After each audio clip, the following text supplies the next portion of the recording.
Good morning, everybody. Have a nice morning today. Have a very nice time with my English class at the beginning of the day.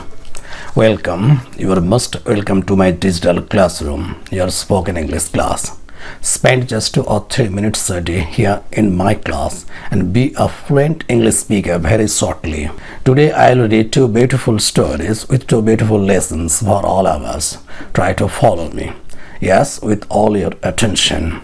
Now the stories, but you have to wait a bit till the end to know the names and the morals. Let's start. The first story. A schoolboy stole a hornbook from one of his fellows and brought it home to his mother. Instead of chastising him, she said, "That was very clever of you, my son."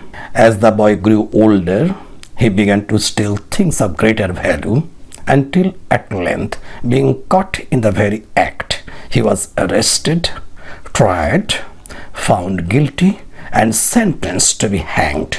The day of his execution arrived, and he was taken from his cell and led to the gallows. In the crowd that followed the cart, the thief saw his mother, weeping and beating her breast. He begged the officers to be allowed to speak one word in his sorrowing mother's ear.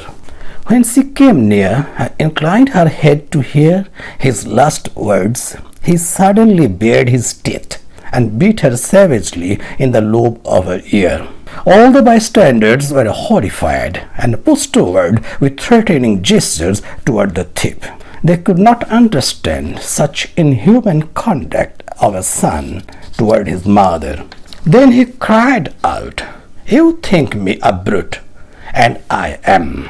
But I have this woman to thank for the fact that I shall soon be swinging on the gallows. She is my mother, and when I was small and did mischief, instead of punishing me, she encouraged me to my ruin."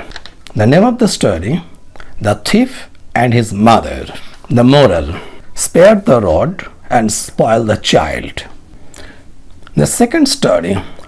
Once upon a time, a man and a lion met on a highway, and for some distance journeyed along together quite agreeably. But when the conversation began to concern which creature was superior, a man or a lion, the dispute waxed warmer and warmer. They were passing a statue which depicted Hercules strangling a lion. "See there," said the man, "that statue proves that I am right. What stronger proof of man's superiority over a lion could you ask?" "That doesn't prove a thing," retorted the lion. "Just let us lions be the sculptors, and every statue will show a lion standing over a man." The name of the story, The Man and the Lion. The moral, we are but sorry witnesses in our own cause. Now, daily motivational quote. Don't say you don't have enough time. You have exactly the same number of hours per day that were given to Helen Keller, Pasteur, Michelangelo, Mother Teresa, Leonardo da Vinci, Thomas Jefferson, and Albert Einstein. H. Jackson Brown Jr. Thank you. Wish you a very good day ahead. Stay attached. Stay tuned.